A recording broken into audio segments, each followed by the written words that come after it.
न तेरा है ये हिंदुस्तान सबका है, नहीं समझी गई ये बात तो नुकसान सबका है। न तेरा है न मेरा है ये हिंदुस्तान सबका है, नहीं समझी गई ये बात तो नुकसान सबका है। जो आकर मिल गई इसमें वो दिखलाई नहीं देती, जो नदियां मिल गई इसमें वो दिखलाई नहीं देती, महासागर बनाने में मगर एहसान सबका है। महासागर बनाने में मगर एहसान सबका है। मान्यवर, हम लोग बचपन से एक शब्द सुनते आए, सरकार माई बाप। सरकार माई बाप यानी कि जो सरकार होती है वो लोगों की माई बाप होती है, मां की तरह ख्याल रखती है, पिता की तरह ख्याल रखती है। लेकिन अगर कोई सरकार अपने बच्चों को उसका गला घोटने पे उतारू हो जाए तो वो फिर सरकार निष्पक्ष सरकार नहीं है, नहीं है मान्यवर। वो सौतेली मां है, वो सौतेली मां है, उसका व्यवहार सौतेला है। और आज आप जो काम कर रहे हैं इस बिल के माध्यम से, आप बाबा साहब डॉक्टर भीमराव अंबेडकर जी के द्वारा लिखे गए संविधान की हत्या कर रहे हैं। और ये बात मैं इसलिए कह रहा हूं कि बाबा साहब डॉक्टर भीमराव अंबेडकर जी ने संविधान की धारा 26 में लिखा, धार्मिक मामलों के प्रबंधन की स्वतंत्रता, धार्मिक एवं धर्मार्थ उद्देश्यों के लिए संस्थाओं की स्थापना एवं रखरखाव करना, धर्म के मामलों में अपने स्वयं के मामलों का प्रबंधन करना, चल एवं अचल संपत्ति का स्वामित्व एवं अधिग्रहण करना तथा ऐसी संपत्ति का कानून के अनुसार प्रशासन करना। यह अधिकार आपने नहीं दिया, यह अधिकार किसी भारतीय जनता पार्टी के लोगों ने नहीं दिया। यह अधिकार बाबा साहब डॉक्टर भीमराव अंबेडकर जी के द्वारा लिखे गए भारत के संविधान ने दिया मानकर, और आप उस संवैधानिक अधिकार को छीन रहे हैं एक गैर संवैधानिक बिल लाके। क्या क्या लिखा इस कानून के अंदर आपने, किस तरीके से आपने इस संविधान की हत्या करने का काम किया। आप बड़ी बड़ी बातें कर रहे हैं। ये सरकार कह रही है कि ये कानून हम मुसलमानों के भले के लिए आ रहे हैं। जब मैं आपसे सुनता हूं तो मुझे लगता है कपिल शर्मा कॉमेडी सर्कस में बोल रहा है। आप मुसलमानों का भला कर रहे हैं, आप मुसलमानों का भला कर रहे हैं। दोनों सदन में एक भी सदस्य, दोनों सदन में सिर्फ एक सदस्य गुलाम अली को छोड़ के एक भी सदस्य आपका मुसलमान नहीं है। आप मुसलमानों का भला कर रहे हैं, आप मुसलमानों का भला कर रहे हैं। पूरी सरकार में एक मंत्री आपका मुसलमान नहीं है, आप मुसलमानों का भला कर रहे हैं। दो नेता अपने घरों में आपने बैठा दिया, मुख्तार अब्बास नकवी, शाहनवाज हुसैन, दोनों की राजनीति आपने खत्म कर दी। आप मुसलमानों का भला कर रहे हैं, आप मुसलमानों का भला कर रहे हैं, आप मुसलमानों का भला कर रहे हैं। अरे सुनना सीखो पहले। मान्यवर, मैं इनके इस कानून में क्या क्या लिखा हुआ है, क्या क्या कहा है इन्होंने। बैठ जाए कृपया, गुलाम अली जी बैठ जाए। धार्मिक संपत्तियों को ये बिल कब्जा करने की नापाक कोशिश है। इतनी और धार्मिक संपत्तियों को सदन में इतनी कब्जा करने के लिए सदन में इतनी शांति है कि आराम से आप बोलोगे तो आराम से बोल रहा हूं सर। हाँ। आप बैठे हैं तो आपको देख के वैसे ही आराम आ जाता है। आपको देख के मैं वैसे ही आराम में रहता हूं सर। आप जब है आपका संरक्षण है तो आराम से ही बोल रहा हूं। बोलिए। मान्यवर, धार्मिक संपत्तियों को कब्जा करने की एक कोशिश है। इसलिए इस बिल पर न हिंदू को खुश होना चाहिए, न सिख को खुश होना चाहिए, न ईसाई को खुश होना चाहिए, न जैन को खुश होना चाहिए, न बौद्ध को खुश होना चाहिए, क्योंकि नंबर सबका आएगा।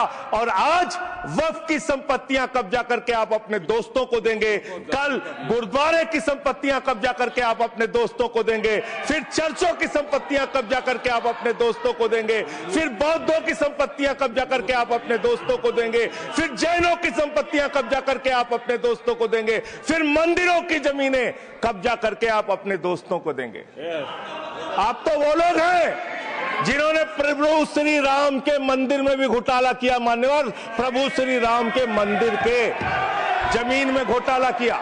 मैं कागज दूंगा सर, मैं कागज दूंगा। एक्सपेंस कर दिया मैंने। ये लोग राम मंदिर में घोटाला करने वाले लोग हैं, राम मंदिर की जमीन का चंदा खाने वाले लोग हैं सर। ये लोग 2 करोड़ की जमीन 5 मिनट में 18 करोड़ में बेची सर इन लोगों ने। मैंने 16.5 करोड़ का घोटाला किया, 18.5 करोड़ में जमीन बेची। ये राम मंदिर में घोटाला करने वाले लोग हैं सर। मान्यवर, अरे प्रभु श्री राम के नाम का पैसा खाते हो तुम लोग। अरे बैठ जाओ, राम मंदिर का पैसा खाते हो। अरे राम मंदिर में घोटाला करते हो, बैठो। अरे राम मंदिर का चंदा खाते हो। अरे चंदा चोरो बैठो, चंदा चोरो बैठो, चंदा चोरो बैठो, बैठो चंदा चोरो, चंदा चोरो बैठ जाओ। चंदा चोर हो तुम लोग चंदा चोर हो, चंदा चोर हो तुम लोग, चंदा चोर हो, चंदा चोर हो, चंदा चोरो बैठो। 1 मिनट को प्लीज। चंदा चोरो बैठो। सभापति महोदय, Shri Gajendra Singh ji. Sir I am not dealing sir, I am not dealing. सदस्य ने चंदा चोरी किया इन्होंने सर। राम का पैसा खाया, करने वाले राम का पैसा खाया सर इन्होंने। राम मंदिर का विषय, राम मंदिर में चंदा चोरी किया इन्होंने। चंदा चोर है सर ये लोग। इन्होंने प्रभु श्री राम का चंदा खाया। कृपया बैठ जाए। चंदा चोरी किया सर। कृपया बैठ जाए। राम मंदिर के संबंध में सर राम मंदिर के संबंध में कहे गए सभी शब्दों को मैं कार्रवाई से निकाल रहा हूं, कार्रवाई से निकाल दिए। 2 करोड़ की जमीन 18.5 करोड़ में खरीदी इन लोगों ने। 2 करोड़ की जमीन अयोध्या में 18.5 करोड़ में खरीदी। मान्यवर, कृपया मान्यवर मेरा टाइम बचाया जा सर। मान्यवर टाइम पॉज कीजिए सर, टाइम पॉज कीजिए, बैठाइए इनको। Point of order yes allow sir. I am not dealing sir. Point of order Bhupendra Yadav please sit down.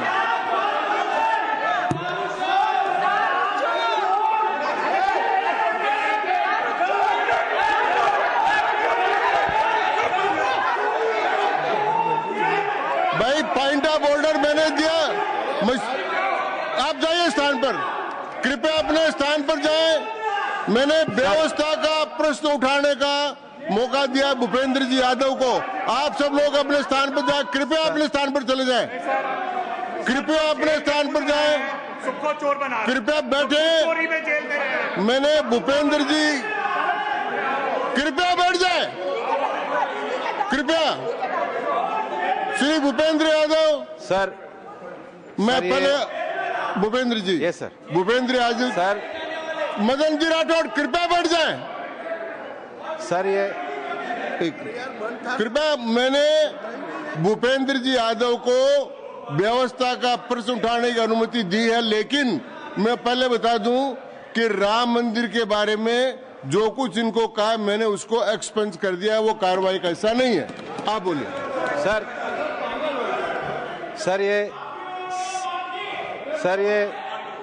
Sir ये सदन का उच्च सदन है। रूल में बता देता हूं, रूल 238 और 240।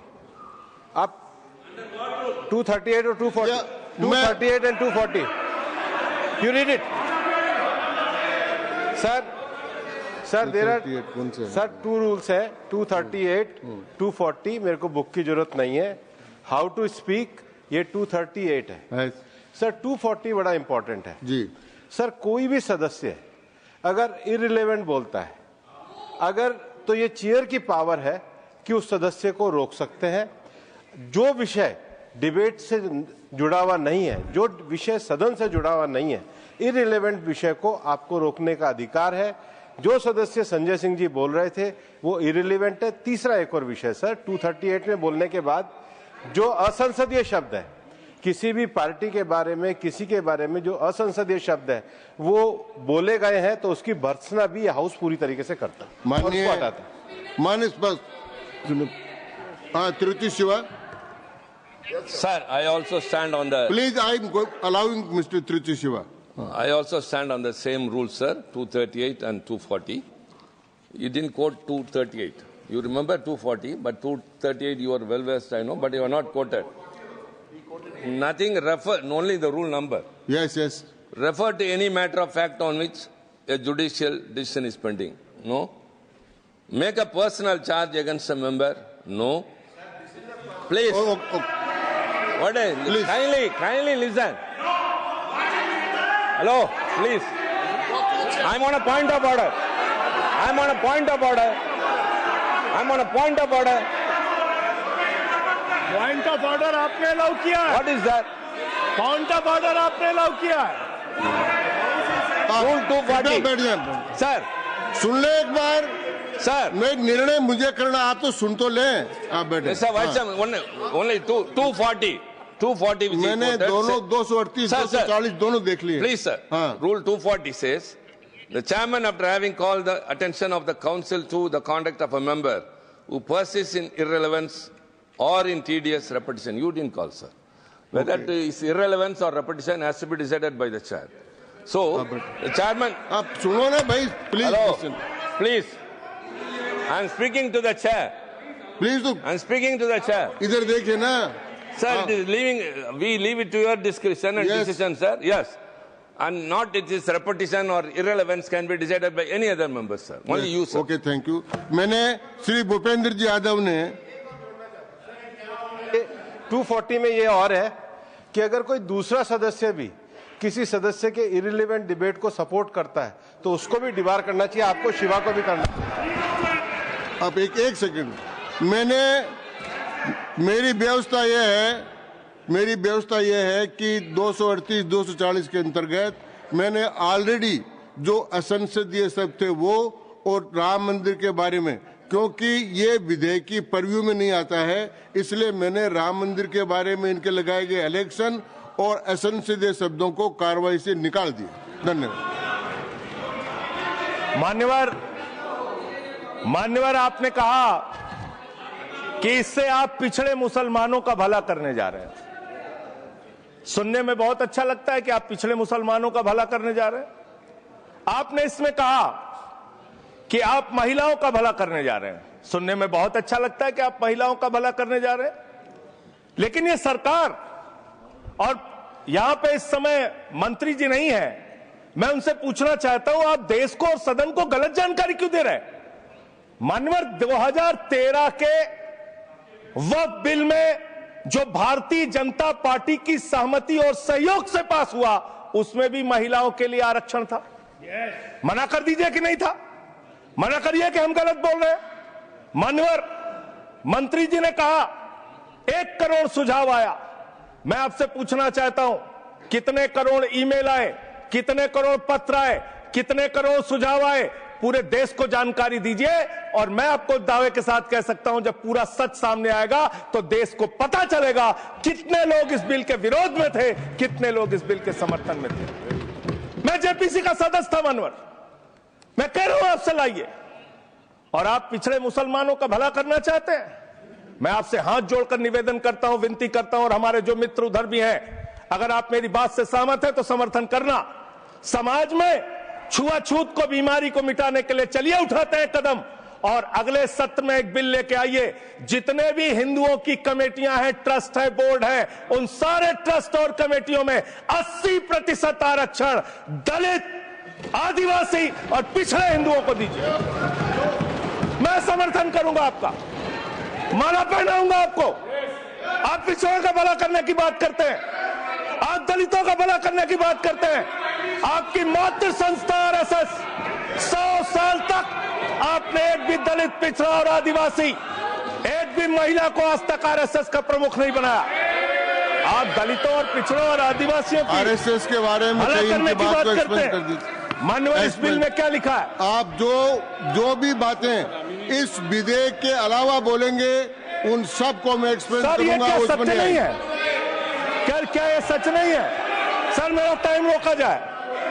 और सर, बिल के बारे में बात करते हैं माननीय मंत्री जी ने कहा, आज आप इस बिल को पास कर रहे हैं, आज आपका सीना चौड़ा हो रहा है, आपको लग रहा है एक धर्म के अधिकार को आप छीन रहे हैं। नहीं, कल को आप सभी धर्मों की धार्मिक संपत्तियां छीन के आप अपने दोस्तों का देने का काम करेंगे। मैं फिर इसको दोहरा रहा हूं और फिर इसको कह रहा हूं कि आप ये करेंगे, धार्मिक संपत्तियों के कब्जा करने का काम करेंगे। और किसी गलतफहमी में मत रहिए। आपको लोकसभा के चुनाव में मात्र 36% वोट मिला है, इस देश की 64% आबादी आज भी आपके खिलाफ है, आज भी आपके खिलाफ खड़ी है। किसी गलत फहमी में मत रहिए। बड़ी बड़ी सत्ता उखड़ गई और चली गई। मान्यवर, आपने इसमें लिखा बिल के अंदर कि वक्फ कमेटी के अंदर गैर मुसलमान इसका सदस्य बन सकता है। आप क्या गुरुद्वारा कमेटी के अंदर गैर सिख को मेंबर बना सकते हैं? क्या ईसाई कमेटी के अंदर गैर ईसाई को सदस्य बना सकते हैं? क्या बौद्धों की कमेटी के अंदर गैर बौद्ध को, क्या जैनों की कमेटी के अंदर गैर जैन को आप मेंबर बना सकते हैं? और इतना ही नहीं, क्या आप हिंदुओं के ट्रस्ट में, मंदिर के ट्रस्ट में आप क्या गैर हिंदू को मेंबर बना सकते हैं? नहीं बना सकते, नहीं बना सकते। आप एक झूठ फैला रहे हैं देश भर में, देश भर में झूठ फैला रहे हैं। आप कह रहे हैं ये मैं पढ़ रहा हूं राम मंदिर का, सर, राम मंदिर ट्रस्ट। झूठ शब्द असंसदीय है, जो असंसदीय शब्द उनको निकाल दीजिए। सत्य से परे, सत्य से परे। सर, ये प्रभु श्री राम के मंदिर का ट्रस्ट, मैं इसका समर्थन करता हूं। नहीं, आप सर, मैं इसका समर्थन कर रहा हूं। ये सब्जेक्ट नहीं है सर, समर्थन कर रहा हूं, सुन तो लीजिए। आप कहे से नहीं सुनूंगा। डिस्ट्रिक्ट मजिस्ट्रेट प्रोसीडिंग में नहीं आएगा सर, मेरी बात तो बिल्कुल नहीं आएगा सर, मेरी बात सुन लीजिए। घनश्याम जी प्लीज, चेयरमैन साहब, district magistrate of Ayodhya will be ex officio trustee who will be A practicing Hindu. If the DM is not Hindu, then additional district magistrate will be an ex officio member of the trust. हम इसका समर्थन करते हैं sir.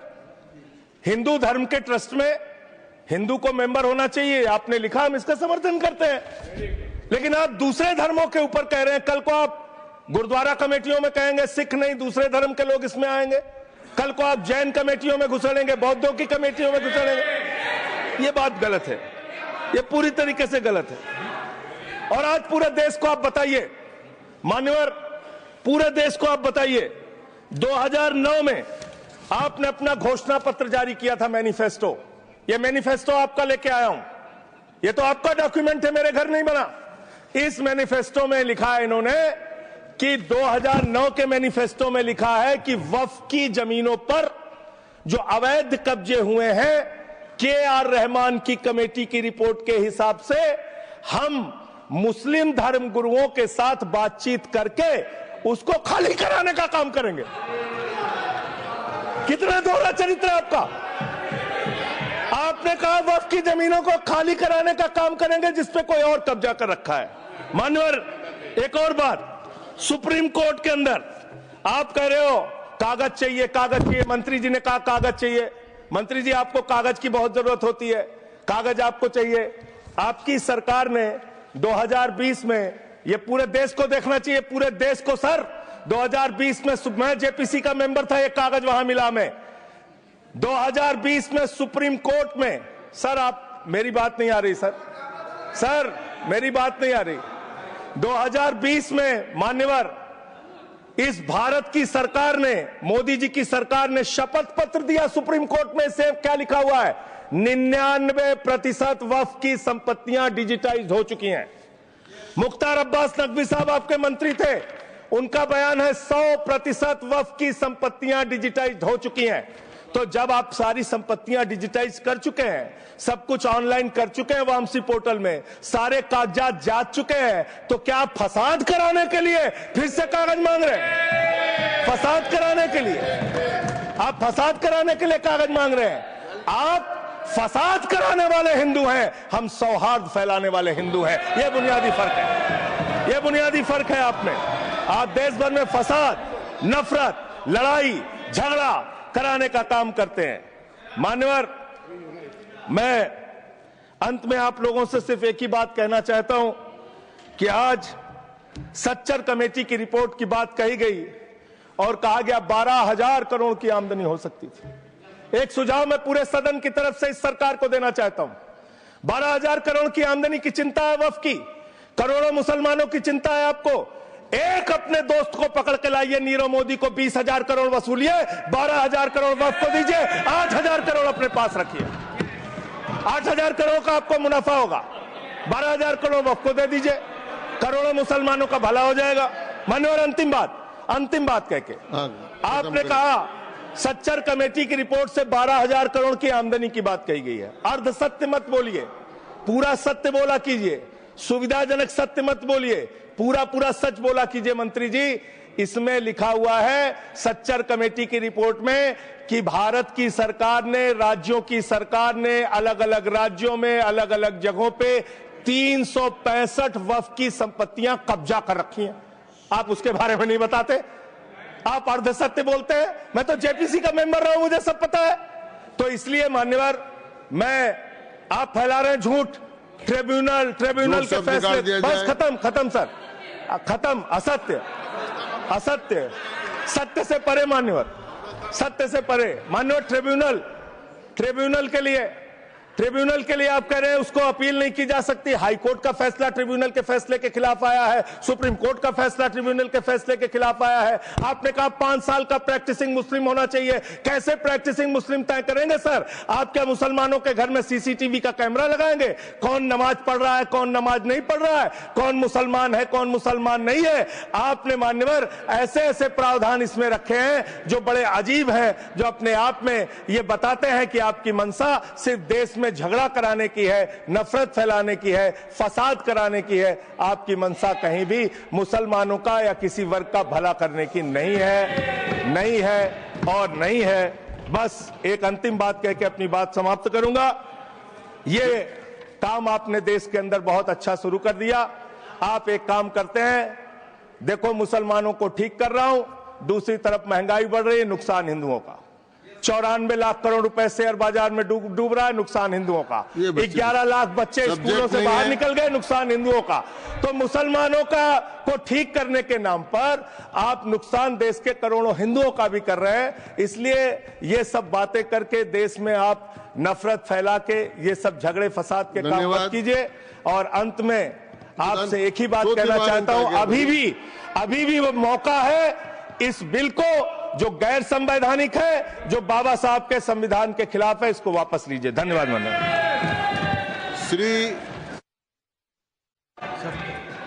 दूंगा ही। संजय सिंह जी को मैं जवाब देना चाहता हूं, सबका जवाब देंगे, लेकिन